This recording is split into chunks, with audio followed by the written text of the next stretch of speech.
everyone, welcome to Rachel's chat room.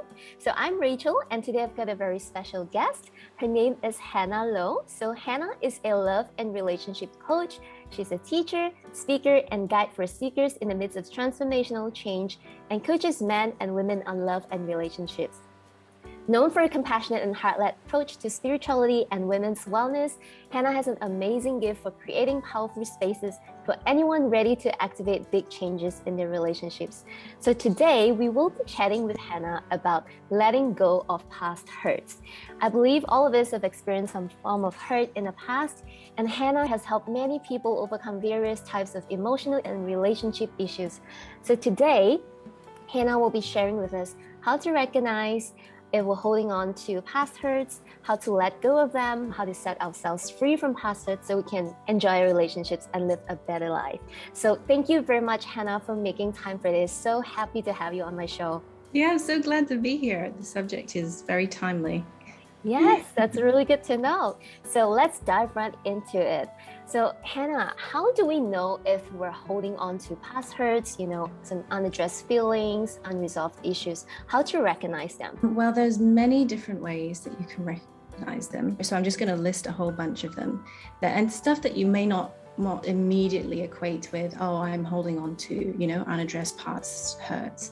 So stuff like being tired and unmotivated all the time, having like a great amount of anxiety or stress, just even, anxiety and stress. Also, when you neither feel great amounts of joy or great amounts of pain, where you kind of feel a bit numb to things, like you don't feel greatly happy or greatly sad, you're just like, whatever. Also, if you find yourself like complaining and bitching and talking it down, about someone in particular, that's a very key sign to sort of point you in the direction like, I think there might be something unaddressed there, that I'm not looking at. Also, if you find yourself avoiding a particular person, like you're just like, I just don't know why, I just don't want to be around them, I just feel uncomfortable around them, or I just don't feel safe around them. So stuff like that. Another thing that's a really big one is actually addictions. So if you notice you have any kind of addictions, and addictions have so many different forms. We're so used to hearing about smoking or drugs or food, right? But even stuff like just not being able to stop watching, like constantly wanting to watch TV or be on your phone, right? As a form of just kind of distracting yourself. Or maybe you even find it like kind of soothing to just like, I just want to, I just want to be on my phone. Like instead of actually just do something else in terms of just be still and just be with yourself. Right. If you're snappy or short-tempered with the people around you, or even like when you're annoyed with the assistant at the shop and it's just like a little thing and you're just like, oh my God, so, you just snap at them. Or on the road, just like road rage, just like at the general public, like no one in particular, and you just find yourself like on the edge and just ready to explode. Just stuff like that, so just to give people an idea of things that they may already know, or you may not immediately equate to, there's something there. Right. So it sounds like there are just so many ways of, recognizing it, right? So I think awareness is definitely a great first step. So how would you advise someone move on from there? How should someone take it from there to overcome this unaddressed issues, unresolved feelings? Yeah, I would say the second step would be to try your best to be gentle and kind with yourself, because what happens is often when I speak, when I'm working with clients, the first thing they do when they realize that there is hurt there, unaddressed pain that they've not dealt with, or they haven't faced, or say they've been complaining or doing other things, is immediately you judge yourself. You're like, oh, I did something wrong, like, oh, why did I do that? Right. Oh, I shouldn't have, So immediately we usually go into like being harsh and mean or judgmental with ourselves. So I say the next step is to just be like, it's okay, right? It's okay that if I've been ignoring it, or if there is an addiction, like, okay, in that you are not a bad person, right? For having this pain, you haven't done anything wrong. And why I find that so important is that people don't really realize where the pain actually comes from, right? We think that it's like, okay, it's because that person did something to me in that moment, right? And now I'm hurt. Or it's because, that person acted in a way and now I'm hurt because of that. We think that the hurt is happening in the moment, right? In this present moment, but it's actually a recurrence of an older hurt that most often, almost always, is from our childhood. So I basically say to people, when you're triggered and upset, just imagine that there's a really hurt, upset little child within you acting out, right? And whatever acting out may be, which is good to be suppressed or to do these different things. And when they think of that, they go, oh, it's just immediately the innocence of a child makes you go, oh, well, it's a child, right? We didn't know any better. So that's what I find so important, because before you even go to the next step, if you're not kind, if there's not a gentleness and a compassion with yourself, right, then it's like you won't be able to allow yourself to fully feel all the stuff that's going to be like underneath whatever it is you're coming up. It's like you won't be able to allow yourself to fully hold space for yourself to feel the hurt. So that, I would say, is the next step. Yeah, I think that is really nice to know, because I think a lot of times whenever we act up, we tend to judge ourselves, right? And we feel like, oh, we failed again, I'm a horrible person. And I think that is such a lovely tip to move on from there. You be kind with yourself, give yourself some time, see yourself as an innocent child. I think it really helps you to kind of reframe your perspective. Yeah, thank you so much for sharing that. And you mentioned that a lot of times we think when we act up, it's in the moments, but actually it's more of like a trigger of something that has actually recurred in the past, which is really interesting. So could you elaborate on that? Like, what are the unhealthy beliefs that actually have been keeping us, hostage to our unresolved feelings? And these beliefs could be something that we unknowingly hold on to. Yeah. So what are the unhealthy beliefs that lead to this anger and resentment that make us feel hurt inside? Yeah. Oh my gosh. Well, there can be so many, like just hundreds and hundreds and hundreds of different types of beliefs that can be created, even in a single experience. I think what would be better is for me to give you an example, like, of how a belief can be created, and then you'll understand, like, oh my gosh, yeah, I can imagine how 20 beliefs can be created in just one, like, small experience in my childhood. So I'll use one of mine because I always find that it relates to people better. So our beliefs are created basically the moment we are even conceived of, right? Even the moment our parents, not even like the moment we're born, like even from the time we're sort of forming in the womb of our mothers, right? Depending on what our mother's state is, depending on what the environment is around her, right? Everything energetically informs, right? How you develop as a child, how you develop as a person, the beliefs that are created, right? The energetic kind of imprints, right, that happen.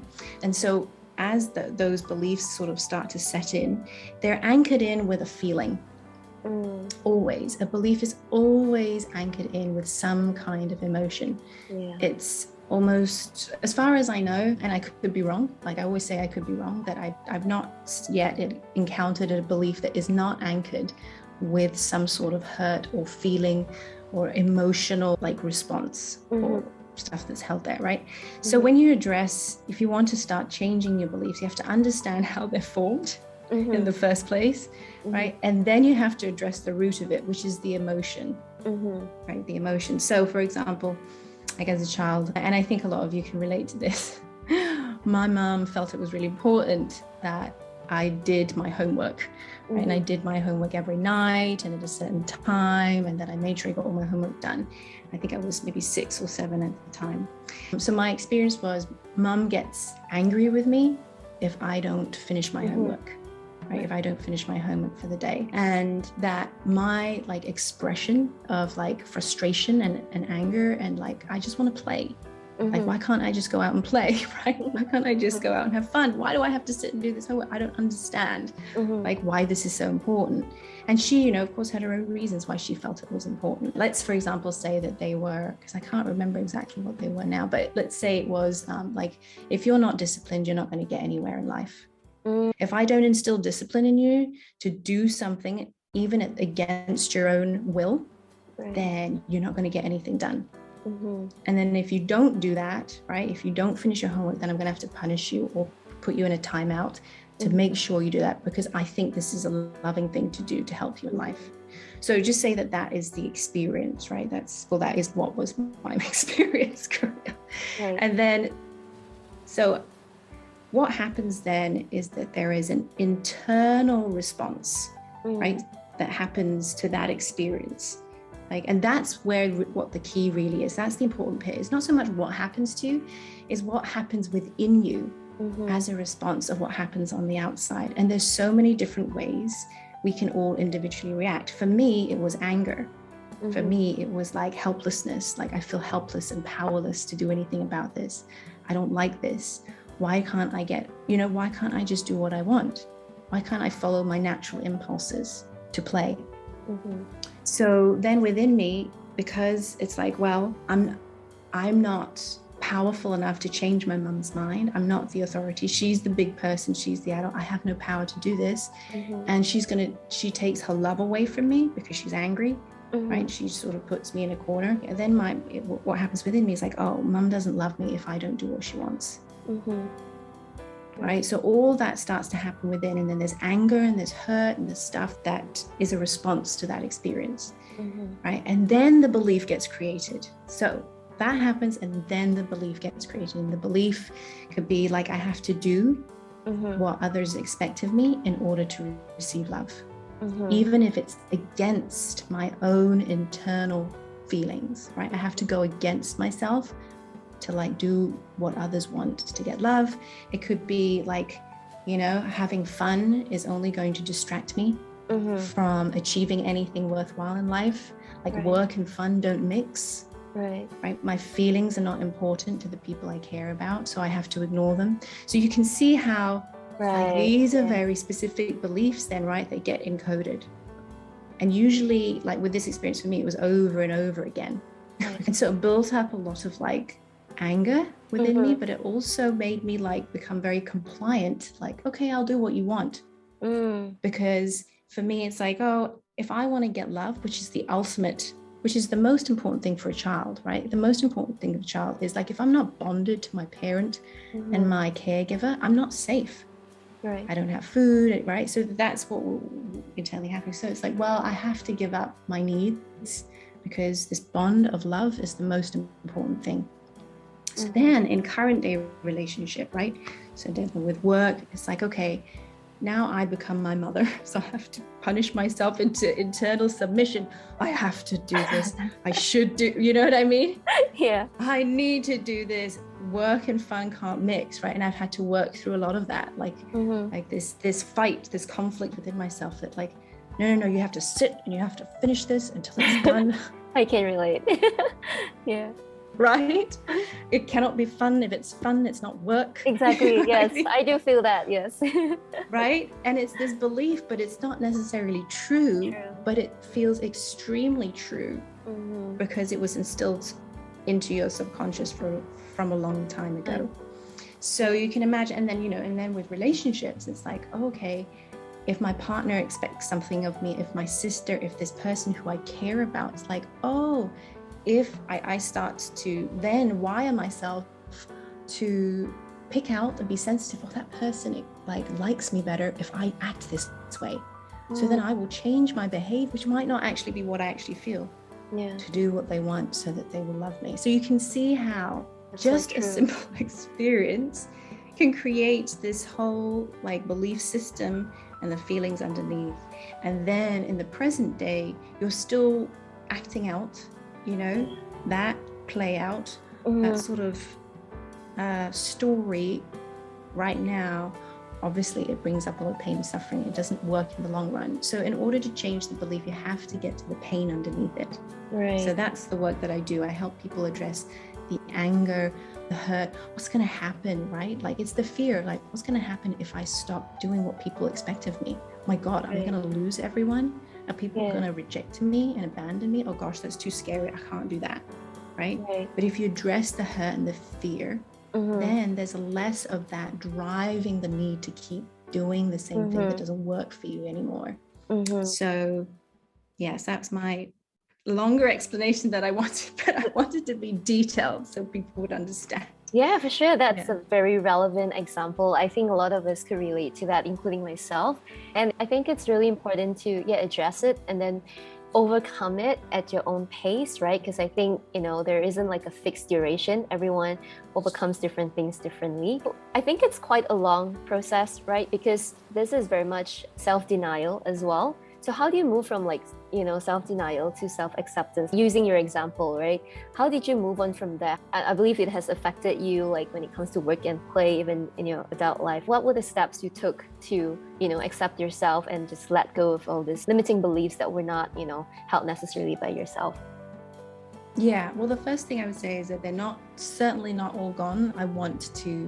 I spend time working through them, but they have definitely changed a lot. Like a lot has changed. Like I wouldn't be able to do what I'm doing now if I hadn't addressed some of that stuff, because I was like, I never want to put anything out there if it's not like according to whatever standard, that I had my past. So the first thing what happened for me is that I had a great amount of support and really good teachers that I found along my journey.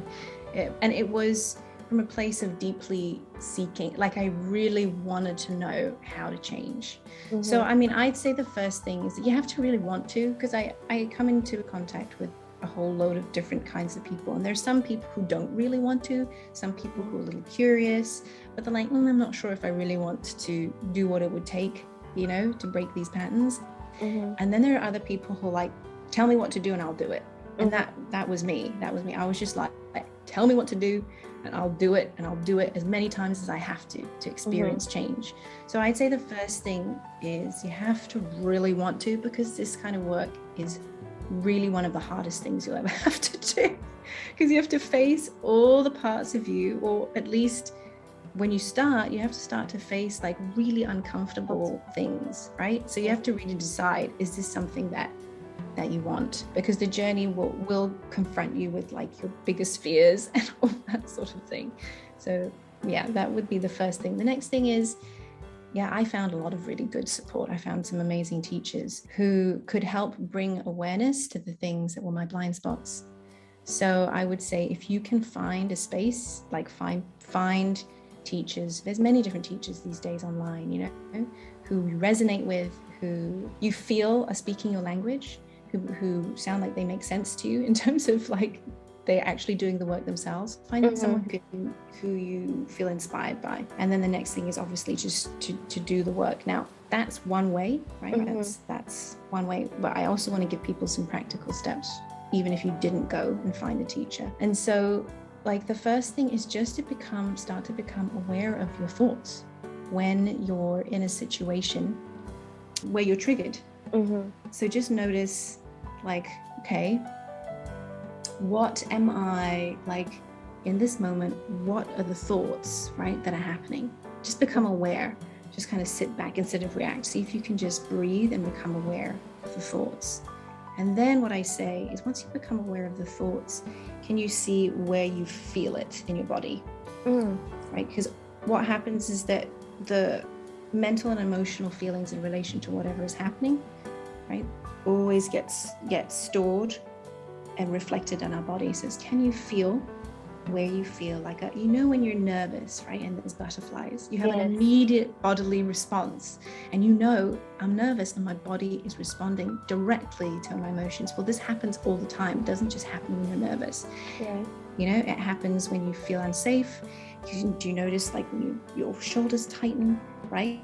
Or you feel like your chest just becomes like stonewalled or blocked? Or sometimes if you're having a conversation with someone, you don't feel heard, you feel like your throat starts to like tighten up. Right, yes. So there's always this going on, right?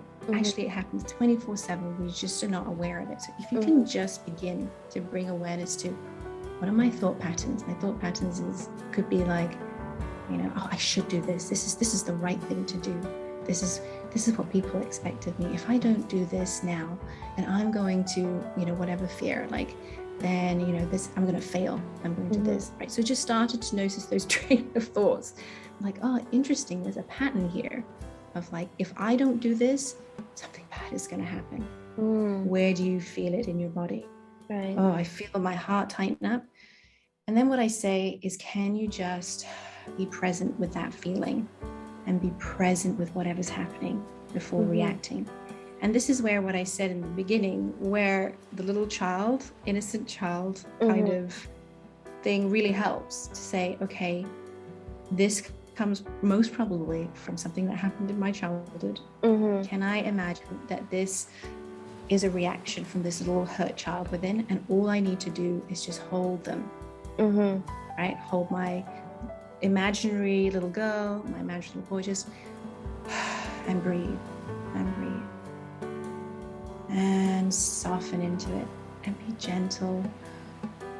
And you might find that it starts to soften, it starts to just relax a bit more, you start to feel more bit calmer. And then as you do that, that emotion can start to leave you. Right. And for some people you might yawn, for some people you may burp, for some people you might tear a little, or you may have none of that, right?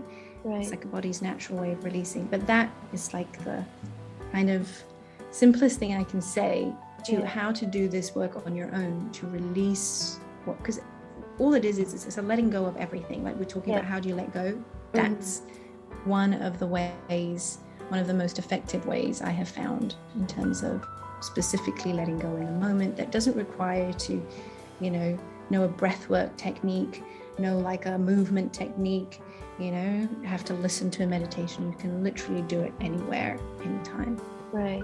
I love that. Yeah, I think it's definitely a lot of homework because it's very confronting, right? When you are really honest with yourself and, feeling all the ugly emotions. But I think it really helps by just paying attention to your thoughts, right? Because I think a lot of times we just function on autopilot. We don't realize that these are really harmful thoughts. Like for instance, I think it's a very common belief that a lot of people hold on to, including myself sometimes, especially with forgiving someone who has really hurt you badly, right? We tend to have this belief that, if I let go, if I forgive this person, I'm actually approving of this person's bad behavior, right? And it's so funny that even though we know that holding on to it will cause us more harm than the other person, but somehow we just feel like this sense of righteousness to just hold on to it and like, no, I'm not letting this person go. So how would you, advise someone, or, how would you help someone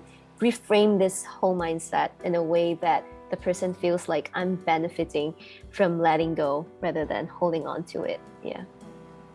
Yeah.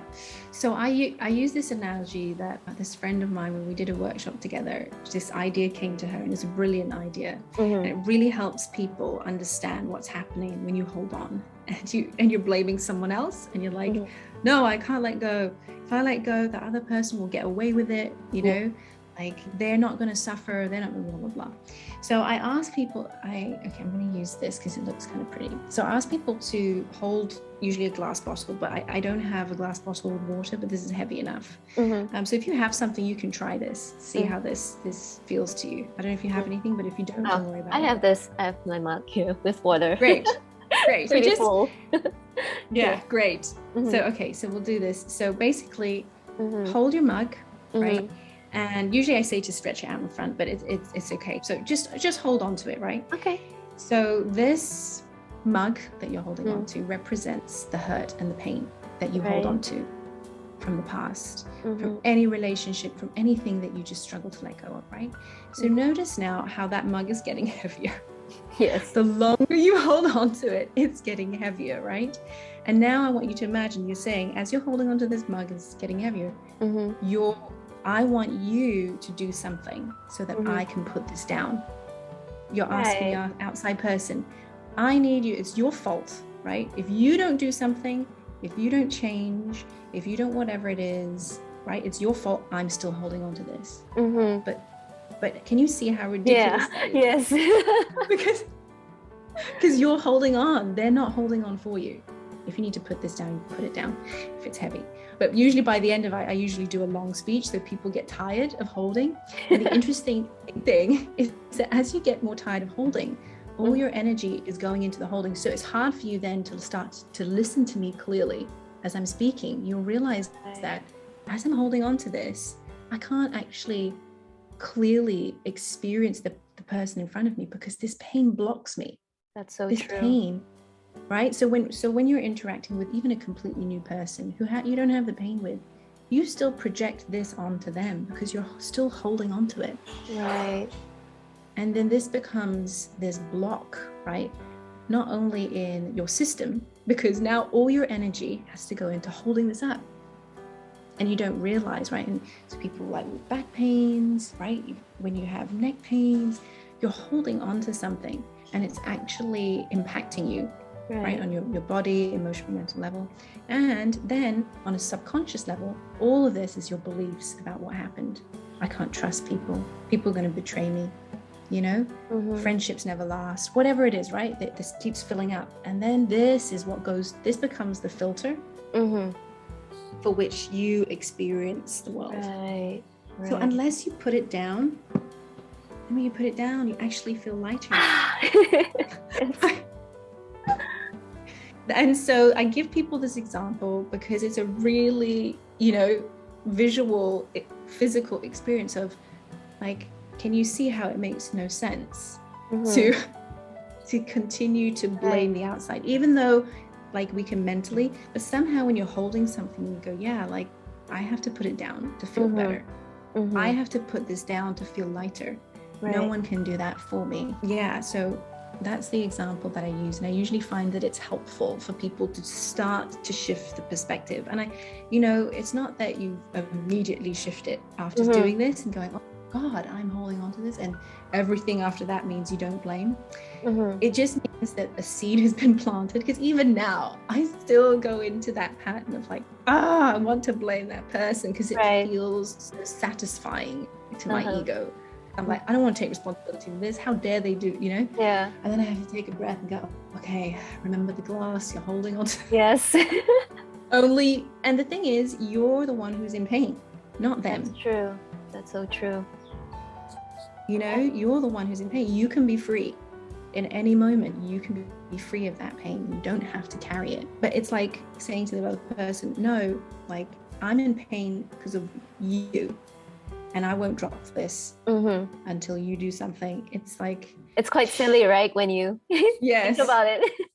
Yeah, that is such an excellent example. I absolutely love it. Definitely reminding myself, if ever I feel that again, that is really an excellent example. Thank you so much, Hannah, for sharing your tips and experience and, all these really helpful practical steps on how to overcome past hurts, letting go of past hurts. I really appreciate your time sharing all of this. And so for those who are interested, how can they find you and where can they find you? For one-on-one coaching session. Yeah, they can find me on Instagram. My handle's Hannah Patricia Lowe. I do have a website, hannahpatricia.com, but I'm actually in the midst of completely, making a new one and letting that go. So really the best way to get in touch with me is just to drop me a DM on Instagram. And I'm also going to be doing a workshop specifically on this, on how to let go of past hurts or if someone has hurt you in the next month or so. I haven't put anything out yet, but if you're interested and you want to, know more about the workshop, just drop me a message on Instagram or just follow me on Instagram and I will be announcing it on Instagram. So perfect. I'll be sharing the links in the description below. So do follow Hannah and check out the upcoming workshops. Do reach out to her via Instagram if you need any help with overcoming past hurts. So I hope this has been a really helpful session for you. I really hope you learned something. So thank you so much everyone for tuning in. And thank you so much once again, Hannah, for making time for this. It's been such a pleasure chatting with you. Yes, me too. I loved it. Thank you. I'll see you guys in the next episode. Bye. Bye.